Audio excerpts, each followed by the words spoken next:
Tu dois allumer ton micro. Malgré toutes les différences entre les systèmes juridiques, l'indépendance de la justice est toujours la base de la séparation des pouvoirs et de la coopération en Europe. L'indépendance judiciaire n'est pas un privilège des juges, mais une condition préalable pour que les tribunaux puissent remplir leur mission sociale de règlement des litiges. Après tout, pourquoi les parties en litige devraient-elles aller au tribunal si elles savent déjà comment les juges de ce tribunal vont décider de l'affaire? Cependant, il est beaucoup plus difficile de créer l'indépendance judiciaire d'un système juridique que de construire un tribunal, car au cœur de l'indépendance judiciaire se trouve en fin de compte une attitude intérieure. C'est l'attitude que vous voyez sur cette photo de juge polonaise brandissant la constitution de la République de Pologne au ministre de la Justice. Mais cette attitude intérieure chez quelqu'un, on ne peut pas l'avoir avant que les choses se gâtent. C'est certainement une bonne chose que les femmes juges ne soient pas obligées d'être partout de telles héroïnes de l'état de droit. Pour paraphraser Bertolt Brecht, n'est pas malheureux le pays qui n'a pas de héros, mais le pays qui a besoin de héros. Les normes d'indépendance judiciaire créent donc, au mieux, des cadres dans lesquels l'indépendance judiciaire peut s'épanouir sans héroïsme. Parce que c'est précisément l'attitude d'un juge individuel qui peut être difficile à déterminer, il est essentiel d'éviter non seulement l'exercice de pression par d'autres pouvoirs sur le pouvoir judiciaire, mais aussi la simple apparence d'une telle influence. Cela a déjà été souligné par des universitaires suisses pionniers tels que Regina Kina. Les institutions européennes sont soucieuses de créer des normes pour les conditions cas de cette bonne apparence. Les principaux acteurs de l'indépendance judiciaire en Europe ont déjà été présentés. La CJUE, la CEDH et la Commission de Venise. Je voudrais également mentionner le travail du GRECO et du CCJE. Le CCJE, le Conseil consultatif des juges européens, est également un organe du Conseil de l'Europe. Ses membres sont des juges de tous les États membres. Sa tâche principale est d'élaborer des avis annuels, des recommandations sur diverses questions étroitement liées à l'indépendance et à l'organisation du pouvoir judiciaire. En se penchant sur les arrêts de la CEDH et de la CJUE, ainsi que les travaux de la Commission de Venise, du GRECO et du CCJE, on peut identifier 4 domaines en particulier en ce qui concerne la Suisse, qui nécessitent une attention plus soutenue, vous n'allez pas être surpris. D'abord, élection politique et réélection après un court mandat. Deuxièmement, impôt sur le mandat. Troisièmement, procédures disciplinaires. Et quatrièmement, formation et perfectionnement des juges. Pour toutes ces questions, cela concerne en fin de compte le conflit entre 2 images des juges. Les normes européennes supposent un pouvoir judiciaire professionnel, bien formé, faisant partie du tiers-État, exerçant sa fonction à vie, aussi séparément que possible de la politique. L'image suisse des juges, en revanche, semble voir les magistrats davantage comme des titulaires de mandats politiquement intégrés qui, comme les parlementaires, doivent être légitimés à nouveau tous les 2 ou 3 ans par une élection du peuple. Fabian Vitrek, en ce qui concerne la Suisse, a parlé d'une valorisation traditionnellement plus élevée de la légitimité démocratique du troisième pouvoir par rapport à son indépendance. La discussion au sein de la Suisse a cependant montré une tendance au cours des dernières décennies à une plus grande professionnalisation et l'émancipation du troisième pouvoir de la politique. Cette tension tradition-émancipation se reflète dans les questions qui seront abordées à présent. D'abord, l'élection, la réélection par la politique. La nomination des juges est un thème central de toutes les institutions européennes déjà mentionnées, y compris le Conseil des ministres du Conseil de l'Europe. En fait, toutes les décisions concernant la nomination, la promotion des juges devraient être fondées sur des critères objectifs et prédéterminés qui tiennent compte des performances, qualifications et des compétences requises pour appliquer la loi dans le respect de la dignité humaine. L'institution qui effectue la sélection, selon le Conseil des ministres, doit être politiquement indépendante des pouvoirs législatifs et exécutifs. La Commission de Venise souligne également, dans la checklist que nous avons déjà mentionnée sur l'état de droit 2016, que la sélection des juges ne devrait pas être fondée sur des critères personnels ou politiques et que tout système de sélection des juges devrait être constamment réexaminé pour vérifier que tel est bien le cas. La nomination par un Parlement est considérée de manière critique tant par la Commission de Venise que par le CCJE. Les deux institutions voient le danger que les points de vue politiques et non les performances et les capacités des candidats soient le facteur décisif. Il est donc recommandé que les décisions soient prises par une institution indépendante, par exemple un conseil de la magistrature, dont la moitié au moins devrait être composée de juges élus par leur pairs. Toutefois, ces conseils de la magistrature, tels qu'ils existent dans de nombreux pays, ne peuvent et ne doivent pas être considérés sans critique. La Commission de Venise et le CCJE soulignent également que la politisation, le népotisme doivent également être évités dans ces institutions. En Suisse, il existe traditionnellement un lien étroit entre la politique et le pouvoir judiciaire dans le processus de sélection des juges. Traditionnellement, ils sont légitimés par une élection par le Parlement et le peuple pour une sorte de période législative et non pas choisis comme fonctionnaires à vie. La différence avec les normes européennes est évidente ici. Dans son 4e cycle d'évaluation 2016, le Gréco a recommandé à la Suisse de mettre davantage l'accent sur la qualité et l'objectivité du recrutement des femmes juges. Il convient en effet de sélectionner les juges les plus compétents et non les mieux connectés. En outre, la non-réélection ne devrait pas être justifiée sur la base des décisions des juges et le processus de réélection dans son ensemble devrait être examiné. D'un point de vue européen, ce qui est particulièrement inquiétant dans la pratique suisse, c'est que les personnes n'appartenant à aucun parti politique sont pratiquement exclues de la nomination. J'ai également rencontré cette circonstance personnellement lorsque j'ai mené des entretiens avec des juges et des greffiers dans différents tribunaux suisses. Les greffiers ont déclaré à plusieurs reprises qu'ils poursuivaient en fait l'objectif de devenir eux-mêmes juges, mais qu'ils avaient peur de la proximité d'un parti, laquelle est nécessaire à l'élection. Et cela peut être inconfortable, surtout pour les jeunes d'aujourd'hui. Toutefois, on ne peut exiger une isolation complète des trois pouvoirs dans la nomination des juges, y compris dans l'optique des normes européennes. Cet exemple n'est pas possible, ni même souhaitable. Le réseau personnel jouera probablement toujours un rôle dans de telles décisions. En Suisse aussi, des femmes juges très compétentes sont sans doute élues.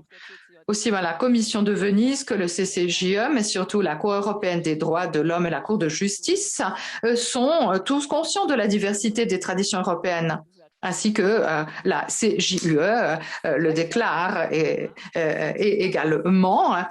Il convient de souligner que le simple fait que les pouvoirs législatifs ou exécutifs agissent dans le processus de nomination d'un juge n'est pas de nature à créer une dépendance de ce juge à leur égard ou à soulever des doutes quant à son impartialité si l'intéressé n'est soumis à aucune pression après sa nomination et n'est soumis à aucune instruction dans l'exercice de sa fonction. Je serai plus critique à l'égard des mandats et des réélections relativement courts dans les tribunaux suisses qu'à l'égard des élections politiques en Suisse d'un point de vue européen. Je suis consciente que les mandats courts qui s'apparentent aux périodes législatives sont cohérents à l'image d'un juge qui doit être légitimé démocratiquement encore et toujours. Mais ici, la tension avec les normes européennes est particulièrement forte. Les réélections sont en effet considérées de manière critique par la Commission de Venise et le CCJE car elles peuvent rendre les juges dépendants de l'institution responsable de la réélection. La Commission de Venise recommande vivement que les juges soient normalement nommés jusqu'à l'âge de la retraite. Pour les cours constitutionnels, des mandats plus courts pourraient également être envisagés, mais de préférence sans réélection. La CJUE mentionne que la titularisation est un facteur important de l'indépendance judiciaire, bien que la jurisprudence n'entre pas encore dans les détails à cet égard. D'après ma compréhension, une réélection par un Parlement, surtout après un mandat assez court de 6 ans, peut donner l'impression que les juges sont politiquement dépendants. À cette objection de principe, le fait statistique peut être opposé que les juges ont jusqu'à présent, par un accident opérationnel, toujours été effectivement réélus. Mais alors, si la réélection est un détail technique, il est possible d'y renoncer. Cependant, le fait même que les partis individuels font appel à des juges et leur donnent des idées en votant montre que la réélection n'est pas une simple formalité. Si cela doit permettre au Parlement d'exprimer la colère populaire à l'égard des décisions politiquement impopulaires, de publier des documents de réflexion et si nécessaire de refuser une réélection, cela ne peut que donner une impression de dépendance, même si, comme je le suppose, les juges ont la force intérieure de ne pas être influencés par cela. Toutefois, mais aussi, comme j'en suis convaincue, le système a traditionnellement fonctionné dans le système des partis suisses, de tels garde-fous peuvent facilement s'effondrer dans un monde politique de plus en plus polarisé. Et cela est vrai non seulement en Suisse, mais aussi en ce qui concerne les procédures d'élection aux plus hautes fonctions judiciaires en Allemagne. J'en viens aux impôts de mandat. Il s'agit d'une particularité qui provoque régulièrement des incompréhensions, du moins chez mes étudiants en cours de droit comparé. Le Greco a apparemment ressenti la même chose. Lors du 4e cycle d'évaluation en 2016, il a été recommandé d'abroger cet impôt. La réponse suisse a été sympathique, mais n'a pas pu se résoudre à l'abolir. Cette contribution liée au mandat connu parmi les parlementaires, en tout cas si particulière aux juges, il n'existe pas de norme européenne générale qui la concerne directement. À mon avis, elle viole les principes européens fondamentaux exposés ci-dessus, selon lesquels il faut éviter de donner l'impression d'une pression ou d'une dépendance à l'égard des autres pouvoirs. Même si les juges suisses soulignent à plusieurs reprises que la contribution est volontaire, l'impression qui s'en dégage, a priori, laisse penser que cette taxe est censée être une contrepartie pour l'élection précédente et la réélection future, même si ce n'est pas le cas dans la pratique. Troisièmement, les procédures disciplinaires. Les procédures disciplinaires sont importantes pour que les juges puissent être tenus responsables de leurs actes illégaux dans le cadre d'un processus juridiquement sûr. Dans son avis numéro 18 sur le pouvoir judiciaire dans un État avec division des pouvoirs, le CCJE parle de responsabilité punitive. Les institutions européennes du Conseil de l'Europe conviennent que les procédures disciplinaires doivent être menées par un organe ou un tribunal indépendant. Les principes d'un procès équitable doivent être, cependant, respectés. La possibilité d'un recours doit être accordée par la suite. Selon le CCJE, les membres des pouvoirs exécutifs et législatifs devraient explicitement ne pas se prononcer sur des affaires disciplinaires. Les conditions des responsabilités disciplinaires doivent être clairement établies à l'avance et la décision doit être clairement motivée et proportionnée. Les procédures disciplinaires correspondantes font défaut dans de nombreux cas en Suisse. Dans un système où la fonction de juge doit se légitimer par l'élection, non seulement en début de carrière, mais encore et toujours, logiquement, l'aspect disciplinaire est assumé dans la décision d'accorder ou de refuser la réélection. Or, un processus de réélection a une toute autre nature. Les réélections au Parlement sont nécessairement accordées ou refusées pour des raisons politiques. Le refus de réélection n'est pas une sanction, car à proprement parler, il n'y a pas de droit à la réélection dans le cas des juges, comme des parlementaires. Quatrièmement, la formation. La discussion sur l'élection et la réélection, l'impôt sur le mandat et la procédure disciplinaire exigent une définition du pouvoir judiciaire, soit en tant que titulaire d'un mandat élu et politiquement intégré, soit en tant que groupe professionnel du troisième pouvoir de l'État, à considérer séparément du domaine politique, elle correspond à la conception des institutions européennes. L'éducation et la formation des juges sont une partie essentielle de cette approche professionnalisée des juges. En conséquence, la recommandation du Conseil des ministres du Conseil de l'Europe et le CCJE considèrent la formation et la formation continue comme un droit et un devoir des juges. Cette formation devait être financée par l'État et organisée de manière indépendante. En Suisse, il y a les offres de l'Académie de la magistrature. Une minorité de cantons font désormais de la participation rien qu'une condition préalable aux élections ou exigent une participation après l'élection. Dans certains cantons, la participation augmente les chances d'être élu. L'importance croissante de la formation dans ce domaine démontre une fois de plus la professionnalisation croissante du système judiciaire suisse et constitue une offre importante qui doit être consolidée, son importance accrue. Ce bref aperçu montre qu'il existe des zones de tension entre la conception suisse traditionnelle de la justice et les normes des institutions européennes. La Suisse doit-elle s'en soucier? Il s'agit de règles non contraignantes dans la plupart des cas, alors il ne faut pas s'attendre à des conséquences directes.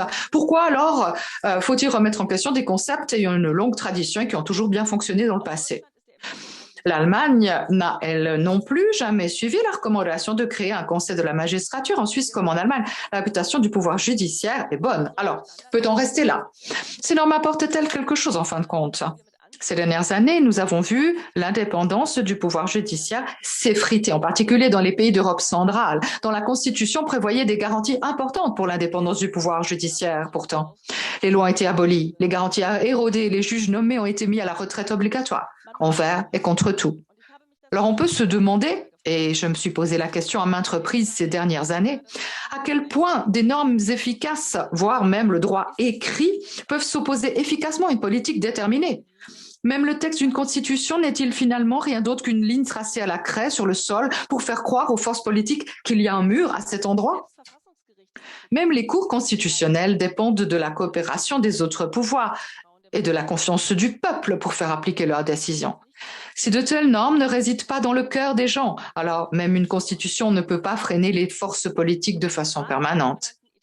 Dans les démocraties dites établies d'Europe occidentale en particulier, la protection de l'indépendance repose souvent moins sur des textes et des institutions constitutionnelles élaborées que sur les traditions et les coutumes des acteurs politiques, comme l'idée suisse selon laquelle les juges sont réélus quelles que soient leurs décisions qu'ils prennent.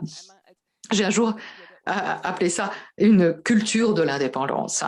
N'est-ce pas suffisant pour protéger l'indépendance du pouvoir judiciaire? Je ne pense pas.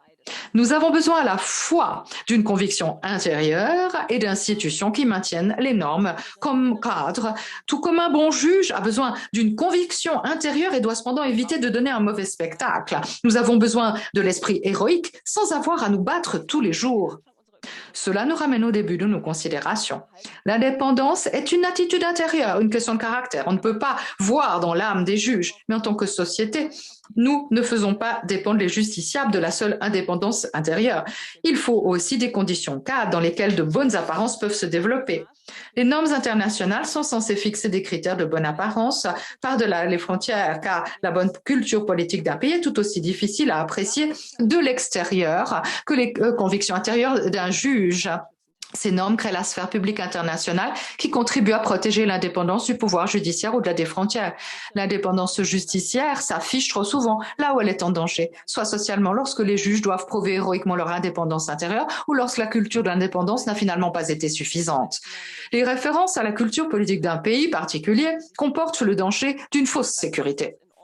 Cela ne nous convient pas parce que c'est une tradition ici, mais pas dans d'autres pays.